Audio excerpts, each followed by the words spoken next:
কাল হাসরের ময়দানে আমার নবীজি সাল্লাল্লাহু আলাইহি ওয়াসাল্লাম যতক্ষণ না জান্নাতের মধ্যে যাবে, অন্য কোন নবী জান্নাতে প্রবেশ করতে পারবে না। যে রাসূলকে সৃষ্টি না করলে আল্লাহ সুবহানাহু ওয়া তাআলা আসমান জমিন পাহাড় পর্বত লৌহ কলম জিন ইনসান মানব দানব কোনো কিছুই সৃষ্টি করতো না, ওই রাসূলের মহব্বতে রাসূলের আগমনের মাসে আল্লাহ তাআলা যে আল্লাহর ঘর মসজিদে আমাদেরকে আসার বসার, রাসূলের মহব্বতে আমাকে আলোচনা করার, আপনাদেরকে শোনার তৌফিক দিয়েছেন। এই জন্য আমরা সকলে পড়ি আলহামদুলিল্লাহ। কাল হাসরের ময়দানে যারা উম্মতে মুহাম্মাদি হবে তারা অনেক মর্যাদাবান হবে। আল্লাহ সুবহানাহু ওয়া তাআলা পৃথিবীর মধ্যে 1 লক্ষ মতান্তরে 2,24,000 নবী রাসূল পাঠিয়েছেন। এই 1 লক্ষ মতান্তরে 2,24,000 নবী রাসূলের উম্মত আছে। কাল হাসরের ময়দানে আমার নবীজি সাল্লাল্লাহু আলাইহি ওয়াসাল্লাম যতক্ষণ না জান্নাতের মধ্যে যাবে, অন্য কোন নবী জান্নাতে প্রবেশ করতে পারবে না। মানে আমরা নবী যদি জান্নাতে না যা, যতক্ষণ না আমাদের নবী জান্নাতে যাইব, অন্য কোন নবী জান্নাতে চাইতে পারবে না, নিষেধ। উনারা গিয়া দেখবো জান্নাতের গেটের মধ্যে তালা দেওয়া। জিজ্ঞেস করবে কেন তালা দেওয়া? বলে যে এই নবীর কারণে জান্নাত বানানো হয়েছে রে, ওই নবী এখনো জান্নাতে প্রবেশ করে নাই, এই জন্য আল্লাহ সুবহানাহু ওয়া তাআলা জান্নাতের গেটের মধ্যে তালা দিয়ে রাখছে। এখন রাসূল জান্নাতে গেলে উনারা জান্নাতে যাইতে পারবে। আমার নবী বলেন, আমার একটা উম্মত যতক্ষণ পর্যন্ত না বাকি থাকবে, আমি রাসূল ততক্ষণ পর্যন্ত জান্নাতে প্রবেশ করব না। কথাটা খেয়াল করছেন নি? যে আমার নবী জান্নাতে না গেলে অন্য নবী জান্নাতে যাইতে পারবে না। উম্মত তো প্রশ্নই আসে না, নবী জান্নাতে যাইতে তো না।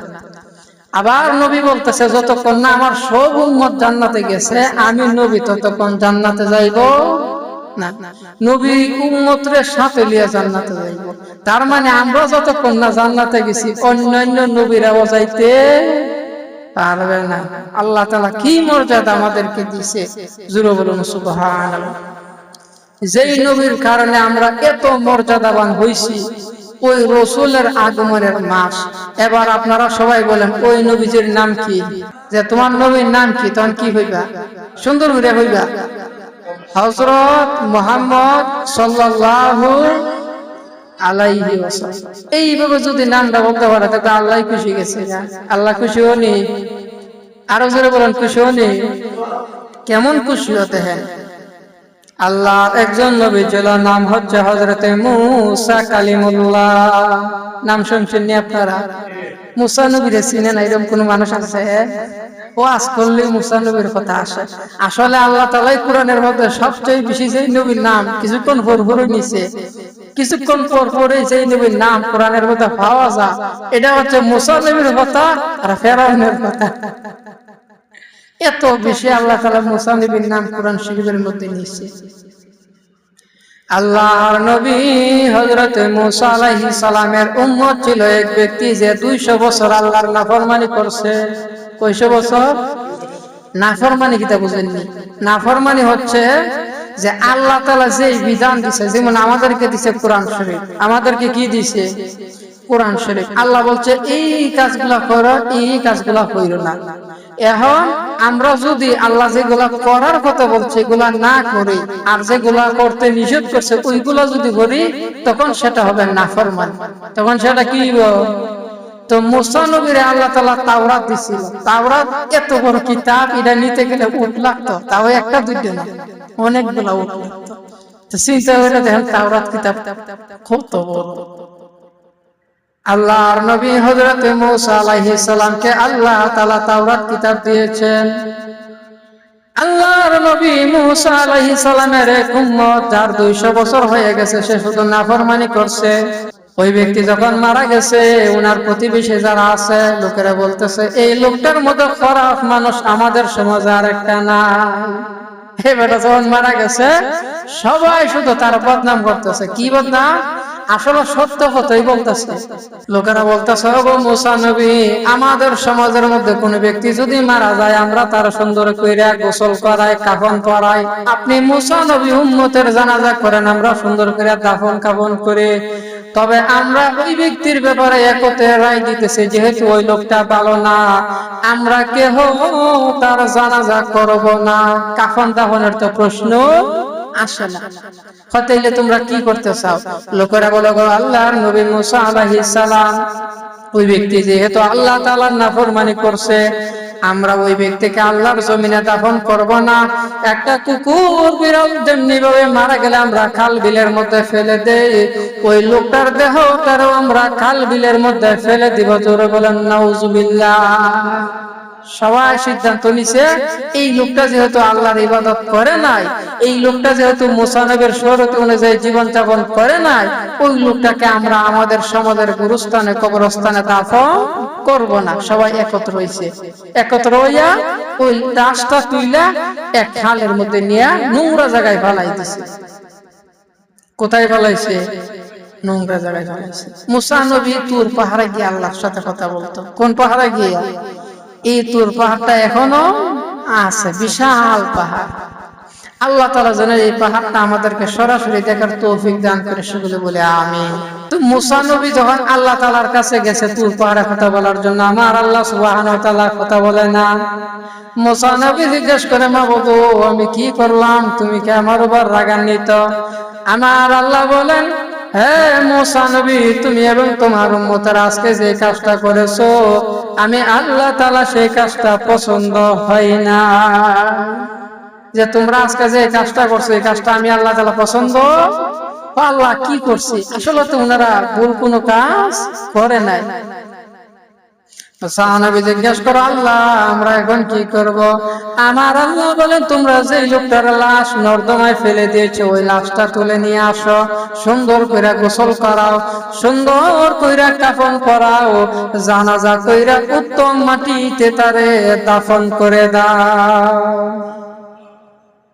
তো মুসা আলাইহিস সালাম আল্লাহ তাআলা যেইভাবে বলে সেইভাবেই তো করব। কথা বলে ঠিক না বেটি? তো অন্যান্য নবীরা চলে গেল, কিন্তু মুসা নবী উনি ফার্স্ট টু লাস্ট সব না জানার পর্যন্ত জায়গা থেকে নড়ে না, মানে সব জানতেই।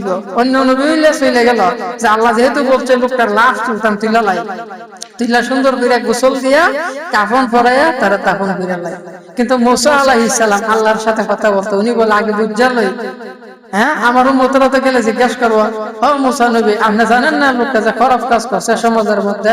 হ্যাঁ, মদ পান করছে, মানুষের সাথে খারাপ ব্যবহার করছে, নারীদের সাথে খারাপ ব্যবহার করছে, উল্টা পাল্টা চলাফেরা করছে, গালিগালাজ করছে। এইরকম একটা খারাপ মানুষটা আপনি বলতেছেন আমরা সুন্দর করে বলে গোসল হয়ে রাখতাম, এটা কোনো কত হইল? ওনার উম্মতরা এইভাবে হইতো না। তো মুসা নবী কইতেছে, আল্লাহ কেন আমরা তাকে এইভাবে তুই দিমু, তারা তুলমু, তারা সুন্দর করে গোসল করামু, আবার দাফন কাফনও পড়া। তখন আমার আল্লাহ বলেন, ওরে মুসা আলাইহিস সালাম, ওই লোকটা যদিও 200 বছর আমি আল্লাহ তাআলার নাফরমানি করছে, আমি আল্লাহ তাআলার হুকুম আহকাম মানে নাই, সারাদিন যদিও আমি আল্লাহ তাআলার নাফরমানিতে ব্যস্ত ছিল, কিন্তু রাতের বেলায় প্রত্যেক রাত্রে এমন একটা কাজ করত, যে কাজের মাধ্যমে আমি আল্লাহ খুশি হয়ে গেছি।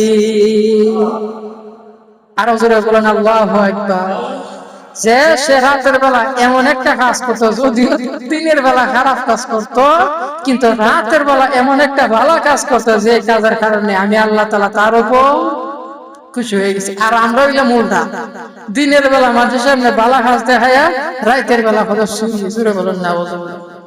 এইরকম না, দিনের বেলা একবার টুপিটা লাগায় ভালো মানুষ, এবার থেকে ভালো মানুষ আর কেউ না। দেখবেন যে যত বড় বেঈমান সে তত ইমানদারি আলাপ করে। হ্যাঁ, যার কোনো আমলের খবর নাই, এ দেখবেন জান্নাত জাহান্নামের ওয়াজ করে। মানে নামাজের কোনো খবর নাই, রোজার নামে ভাবতা নাই, হজ কিতাব চিনেই না, যাকাত কিতাব বুঝই না, এবারে দেখবে বড় বড় আলাপ করে ইসলাম নিয়ে, নামাজ নিয়ে, রোজা নিয়ে। জোরে বলেন নাউজুবিল্লাহ। আসলে খর আঘাত বউ জানে না, বিসমিল্লাহ জিজ্ঞেস করলে হয়ে যেত না। তারা যদি জিজ্ঞেস করি, বলো তো উযু কেমনে করে, নবীর তরিকা অনুযায়ী দেখাও। বেটাকে আগে কুলি করবো না, না পানি দিব, তুৎকা মুৎকা হয়ে যাবে, এরকম লোক আছে না সমাজ। কিন্তু কথার বেলা দেখবেন এবারটা সবার আগে হইতেছে। এইরকম মানুষ হইলে আল্লাহ তাআলা রহমত পাওয়া যাবে না। আল্লাহ রহমত পাইতে গেলে আল্লাহ তাআলা ওই বান্দার দিলে রহমত নাজিল করে, সেই বান্দার দিলটা হচ্ছে পরিষ্কার, অহংকার মুক্ত। যাদের ভিতরে অহংকার আছে, রিয়া আছে, এই মানুষগুলা জান্নাতে প্রবেশ করবে না। আল্লাহ তাআলা যেন অহংকার মুক্ত হৃদয় আমাদেরকে দান করে, সকলে বলি আমিন। সম্মানিত হাজিরিন, তো আল্লাহ তাআলা বলতেছে যে লোকটা যদিও দিনের বেলা খারাপ কাজ করতো, নাফরমানি করতো, কিন্তু রাতের বেলা এমন একটা ভালো কাজ করতো যেই কাজের কারণে আমি আল্লাহ তাআলা তার উপর খুশি হয়ে গেছি। কাজটা কি? আমার আল্লাহ বলেন, ওরে মুসা নবী, আমি তোমার উপর নাজিল করছি তাওরাত। ওই ব্যক্তি প্রত্যেক রাত্রে সুন্দর করে উযু কইরা তাওরাত পড়তো। দেখছেন নি, বেটা খারাপ মানুষ কিন্তু রাতের বেলা উযু হইরা তাওরাত পড়ে। কিন্তু আমরা কোরআন শরীফ পড়িনি, আমরা দিনেও না রাইতেও না সমান। এবার তো দিনের বেলা খারাপ কাজ করলেও রাতের বেলা তাওরাত পড়তো, আমরা দিনেও পড়ি না রাইতেও পড়ি না। আমার আল্লাহ বলেন, ওই ব্যক্তি সুন্দর কইরা তাজিমের সহিত তাওরাত কিতাব খুলতো। তাওরাত কিতাবের মধ্যে আমার হাবিব মুস্তাফার নাম আছে রে। যখন আমার নবী মুহাম্মদ সাল্লাল্লাহু আলাইহি ওয়াসাল্লামের নাম মুবারক আসতো, ওই ব্যক্তি আমার নবীর নামের মধ্যে চুমা খাইতো, বুকের মধ্যে লাগাইতো। এই যে নবীর নামের মধ্যে তাজিম করত, নবীর নাম আসলে খুশি হইতো, খুশি হইয়া চুমা দিত, বুকের মধ্যে লাগাইতো। এই কাজের উপর আমি আল্লাহ এত বেশি খুশি হয়ে গেছি, যে কারণে আমি আল্লাহ তাআলা চাইতেছি উত্তম ভাবে যেন তার দাফন কাফন করা হয়। আরো জোরে বলেন না ইয়া রাসূলুল্লাহ। আমরা যেমন কোরআন শরীফ খুলে মুসা নবীর নাম পাই, ইব্রাহিম নবীর নাম পাই, ইসমাইল নবীর নাম পাই, এইভাবে 25 জন নবীর নাম কোরআনের মধ্যে আছে। তো তাওরাত কিতাব পড়লেও আমাদের নবীর নাম পাওয়া যেত, যে এমন একজন নবী দুনিয়াতে আসবে যে নবী হাত দেয়া ইশারা করলে চন্দ্র 2 ভাগ হয়ে যাবে। জোরে বলুন সুবহানাল্লাহ। ওই নবী আল্লাহ তাআলা এমন মর্যাদা দান করবে, নবী যখন ইশারা করবে দূরের একটা গাছ নবীর কাছে চলে আসবে। ওই নবী যখন রাস্তা দিয়ে হাঁটবে, রাস্তার যত গাছপালা আছে নবীরে সাজদা দিতে থাকবে, নবীরে সালাম জানাইতে থাকবে। জোরে বলুন ইয়া রাসূলুল্লাহ। কি প্রশংসা নবীর ছিল। তো ওই ব্যক্তি যখন নবীর নামটা হয়তো সুন্দর করে নবীর নামটা সুমা দিত, বুকের মধ্যে লাগাইতো। এই যে নবীরে তাজিম করতো, এই তাজিমটা আল্লাহ তাআলার পছন্দ হয়ে গেছে। আল্লাহর হোটেল খারাপ কাজ করছে করছে বসে বইতে না, আমার নবীরে তো ইজ্জত করছে, যে নবীর কারণে সব বানাইছে।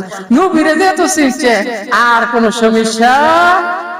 আর আমরা দেশের মৌলবীরা সব চিনে, একমাত্র একটা জায়গাতে গিয়েছি, একটা জায়গা নবীরে না চিনার কারণে তুস্তাস কথা বলে, অথচ আমার নবীরে পশু পাখি চিনতে ভুল করে না। একবার মদিনার এক ইহুদি, ওই ব্যক্তি ছাগল পালতো, ছাগল নিয়ে গেছে এক পাহাড়ের মধ্যে। একটা বাঘ দূর থেকে দেখতেছে বিশাল একটা ছাগলের পাল, বাঘের পেটের মধ্যে খিদা। সে কি করবো, সে আস্তে আস্তে ঘুরা ছাগলের পালের কাছে গেছে, গিয়া সুন্দর করে একটা ছাগল ধরছে। দৌড়ে সেরে যখন দৌড় দিয়ে যাবো, এই যে ইহুদি রাখাল ছিল, একে এত সহজে ছেড়ে দিব? আরে বাপরে, দুনিয়াতে সবচাইতে বেত্তুমি জাতি হলো ইহুদি। জোরে বলেন নাউজুবিল্লাহ। এরা এতই বেত্তুমি যে নবীদেরকে এরা হত্যা করছে। কাদেরকে হত্যা করছে? তাও 1-2 জন না। আল্লাহ সুবহানাহু ওয়া তাআলা বনি ইসরাইল জাতিরা 70,000 নবী দিয়েছিল। কয় হাজার নবী দিয়েছিল? এই 70,000 নবীর সাথে বেয়াদবি করছে এবং অসংখ্য গণিত নবীর এরা হত্যা করছে। জোরে বলেন নাউজুবিল্লাহ। চিন্তা করেন, এরারে হেদায়েত করার জন্য আল্লাহ 70,000 নবী পাঠাইছে। এরা যে কি মানুষ ছিল, আল্লাহ বাকি ভালো জানে। তো ওই ইহুদি হইতাছে এত বড় সাহস বাঘের, আমার ছাগল পাল থেকে ছাগল হয়ে গেছে গা, আমিও ছাড়তাম না। ও বাঘের পিছনে দিছে দৌড় দিয়া বাঘের দাওয়া যখন করছে, বাঘ কি করছে, ছাগল ছেড়ে দৌড় মারছে। দৌড় মাইরা পাহাড়ের উপরে উঠছে, উঠটা ওই রাখালটা এখন ডাকতেছে। বাঘে কি করতেছে, দাওয়া হায়া ছাগল দিছে সাইরা, বাপরে যে হইতাছে বইরে মিলিব। আগেরকার মানুষের হাতে তো সবসময় লাড়ি থাকতো, ইহুদি দৌড় দিছে, বাঘে গেছে ডরাইয়া ডরাইয়া ছাগল সাইডে দিয়া একবার পাহাড়ের উপর উঠে আছে। এখন পাহাড়ের উপর উঠে সে কি বলে, ওই যে একটু আগে বললাম যে আমার নবীরে পশু পাখিও চিনে, কিন্তু মানুষ হইয়া যারা চিনে নাই, এরার মতো কপাল করা আসমানের নিচে জমিনের উপর আর কেউ নাই। এবার ওই বাঘটা বলতেছে, হে রাখাল, আল্লাহ আমার একটা রিজিক দিয়েছিল এই ছাগলের মাধ্যমে, তুমি আমার মুখ থেকে সেই ছাগলটা কাইরা নিলা। যে আল্লাহ তাআলা আমার একটা রিজিকের ব্যবস্থা করে দিছে এই ছাগলের মাধ্যমে, আর তুমি কিনা সেই ছাগলটা আমার মুখ থেকে কাইরা নিলা। তখন রাখাল তো একবার অবাক হয়ে গেল, কি আশ্চর্যের ব্যাপার, কি আশ্চর্যের ব্যাপার, বাঘে দি কথা। তখন বাঘ বলতেছে যে এর চাইতে বড় আশ্চর্যের বিষয় হচ্ছে তোমাদের মধ্যে একজন নবী আছে, যে নবীরে সৃষ্টি না করলে আল্লাহ তাআলা কোনো কিছু সৃষ্টি করতো না। দুনিয়ার সবকিছু তোমরা চিনছো, অথচ ওই নবীরে এখনো চিনো, ওই নবীরে চিনো নাই, তার উপর ঈমানও আনা নাই। এটা হচ্ছে সবচাইতে আশ্চর্যের বিষয়। আমি ভাগ কথা বলতেছি, এটা যতটা না আশ্চর্যের বিষয়, তার চেয়ে আশ্চর্যের বিষয় হচ্ছে নবীর পাশে তোমরা অবস্থান করতেছো, অথচ নবীজিরে চিনো না। তো আমাদের মধ্যে অনেক মানুষ আছে, আমরা এদেরকে ওয়াহাবি বলি। কি বলি? ওয়াহাবি। মুহাম্মদ বিন আব্দুল ওয়াহাব নজদির অনুসারে এরা কোরআন পড়ে, হাদিস পড়ে, বড় বড় জুব্বা লাগা, টুপি লাগা, পাগড়ি লাগা, নামাজ চিনে, রোজা চিনে, হজ চিনে, যাকাত চিনে, তাসবিহও চিনে, চিনে না একটা জায়গা, সেটা হচ্ছে আমাদের নবী। এই যে ঈদে মিলাদুন্নবী আসছে, আচ্ছা বলেন, আমরা আল্লাহ রসুলের মহব্বতে মিলাদ মাহফিল করতেছি, জশ্ন জুলুস করতেছি, আমরা এর লাদিলে মারতাম গেছি যে রবিউল আউয়াল মাস আসছে, আমরা নিয়োগ করলাম আমাদের দেশে আর কোনো ওয়াহাবি রাখতাম না, সবগুলোর মাইরে একবার হড়াইলে মুসাফা। আমরা কি রকম লাঠি বেঁধে লয়ে বেরিয়েছি। তাইলে চিন্তা করে দেখেন, বিবেক কাটা যে আমরা কেমন আর এই সমস্ত ওয়াহাবিরা কেমন। রবিউল আউয়াল মাস আসছে, তুইও তো মুহাম্মদ সাল্লাল্লাহু আলাইহি সাল্লামের উম্মত দাবি করস, তো তুই যদি ঈদে মিলাদুন্নবী পছন্দ না হয়, তোর যেটা ভালো লাগে এটা করস না, তুই লাড়ি লইলে কি রাখ? লাঠি লোয়া আর একজন মুসলমান ভাইকে আঘাত করা, এইটা তো আমার নবীর আদর্শ না। আমার নবীর আদর্শ হচ্ছে বাঁচাইয়া দেওয়া। কি হইয়া দেওয়া? বাঁচাই দেওয়া। আর এরার মতোই একবার মাইরে হড়াইলে মুভি দিয়ে জোরে বলুন নাউজুবিল্লাহ। এখানে সবচেয়ে গুরুত্বপূর্ণ কথা হচ্ছে, মুসা নবীর উম্মত যদি আমরা নবীরে চিনি না, জান্নাত জায়গা, আমরা ওই নবীর উম্মত হয়ে যদি নবীরে না চিনি, এর চাইতে আফসোসের বিষয় আর কিছু থাকতে পারে? ওই নবীরে যদি আমরা ভালোবাসি না ভালোবাসি, ওই নবীর উপর যদি আমরা দুরূদ না পড়ে, এর চাইতে আর কপাল পোড়া কিছু হইতে পারে না। সাহাবীরা তো নবীরে দেখছে, নবীর খেদমত করছে, করছে না?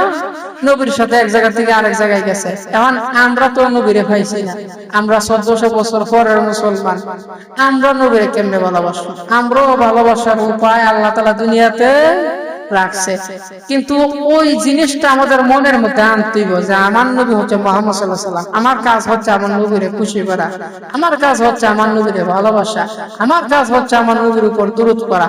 তাইলে দেখবেন নবীর সাথে আমার আপনার একটা সম্পর্ক হয়ে গেছে।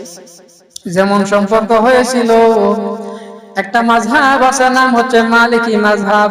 সেই মাযহাবের ইমাম হযরত ইমাম মালিক রাদিয়াল্লাহু তাআলা আনহুর সাথে জুড়ে বলুন সুবহানাল্লাহ। কইতাম বিনা কষ্ট হইব? তাহলে একটু দূরে সরে পড়েন, সালাতুন ইয়া রাসূলুল্লাহ, সালামুন ইয়া হাবিবাল্লাহ, আলাইকুম সালাতুন ইয়া রাসূলুল্লাহ, সালামুন ইয়া হাবিবাল্লাহ, আসসালাম আই নূরে চশমে আম্বিয়া, আসসালাম আই বাদশাহে আউলিয়া। আমরা যেখানে বসে আছি, নবীর সম্মান আলোচনা করতেছি, নবী দেখিনি? আরো জোরে বলেন, দেখিনি? কিতাবের মধ্যে আসছে, যখন নবীর কোন উম্মত নবীকে স্মরণ করে, নবীর দিকে খেয়াল কইরা ওই ব্যক্তি যখন দুরূদ শরীফ পড়ে নবীরে সালাম দেয়, আমার নবী নিজে সেইটা গ্রহণ করে।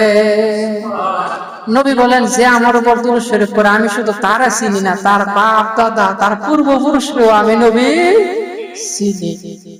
তাইলে নবী আমাদেরকে দেখতেছে। যদি আমরা মহব্বত কইরা তাই, যদি আমরা কি করে থাকি, আর যদি খেয়াল নবীর দিকে না থাকে তখন ফেরেশতাটা সেটা আল্লাহ রাসূলের কাছে পৌঁছায় দেয়। কিন্তু যদি মহব্বতে কোনো উম্মত করে তখন নবী সেটা নিজে গ্রহণ করে। আর যখন উম্মতটা নবীর বেশি পাগল হয়ে থাকে নবী তখন আর সহ্য হয় না, ওই উম্মতরে আল্লাহ রাসূল দিদার দিয়া দেয়। বলুন সুবহানাল্লাহ। হযরত ইমাম মালিক রাহমাতুল্লাহ আলাইহি দেখেন আমার নবীরে কেমন মহব্বত করে। হযরত ইমাম মালিক রাহমাতুল্লাহ আলাইহির বাড়ি হচ্ছে মদিনা। হযরত ইমাম মালিক রাহমাতুল্লাহ আলাইহি সব সময় নবীর রোজার এরিয়ার ভিতরে থাকতো। যে শুধুমাত্র হজ করার জন্য মক্কায় গেছে এরপরে সাথে সাথে আবার নবীর রোজায় চলে আসছে, তার মানে ওই লোকটা আল্লাহ রাসূলকে কি পরিমাণ মহব্বত করতে। আল্লাহু আকবার। সেই ইমাম মালিকের একটা ঘোড়া ছিল আর একটা গাধা ছিল। ঘোড়াটা ছিল বড় শক্তিশালী, গাধাটাও ছিল বড় হৃষ্টপুষ্ট। হযরত ইমাম শাফি রাহমাতুল্লাহ আলাইহি একদিন ইমাম মালিককে জিজ্ঞাসা করতেছে, ওগো ইমাম মালিক, আপনার এত শক্তিশালী একটা ঘোড়া, এত হৃষ্টপুষ্ট একটা গাধা, কিন্তু আমি কোনদিন দেখি নাই আপনাকে সেই গাধার উপর সওয়ার হইতে, সেই ঘোড়ার উপর সওয়ার হইতে আমি কোনদিন দেখি নাই। যে আপনি সব সময় মদিনাতে থাকেন, এক নম্বর, দুই নম্বর হইলো আপনার একটা ঘোড়া আছে, গাধা আছে, কিন্তু আপনাকে সেই ঘোড়ার উপর সওয়ার হইতে দেখি নাই কেন? উত্তরটা শুনে এটা অত্যন্ত হৃদয় বিদারক। হযরত ইমাম মালিক রাহমাতুল্লাহ আলাইহি বলেন, হে ইমাম শাফি, আমার নবীজি চাইলে আল্লাহ তাআলার জান্নাতের মধ্যে থাকতে পারতো, কিন্তু আমার নবী উম্মতের দরদি নবী, উম্মতের এত পাগল পারা নবী, যেই নবী উম্মতরে ভালোবাসা মাটির মধ্যে শুয়ে আছে, যেই মাটির মধ্যে আমার নবী শুয়ে আছে উম্মতরে ভালোবাসা, ওই নবীর উম্মত হইয়া কেমনে আমি ওই মাটির উপর দিয়া ঘোড়া সওয়ার করি? কথাটা খেয়াল করছেন? কত বড় আমি একটা কথা বলছি যে যেই নবী উম্মতরে ভালোবাসা চাইলে উনি আসমানে থাকতে পারতো, খোদার জান্নাতে থাকতে পারতো, উম্মতরে ভালোবাসা যেই নবী মাটির মধ্যে শুয়ে আছে, আর ওই মাটির উপরে আমি কেমনে ঘোড়ার সওয়ার হই ওই নবীর উম্মত? হ্যাঁ, এটা কি একটা কাজ হইতে পারে যে যেই নবী আমি উম্মতরে ভালোবাসা মাটিতে শুয়ে আছে আর ওই মাটির উপর বুঝি আমি ওই নবীর উম্মত হইয়া ঘোড়ার উপর সওয়ার হইব?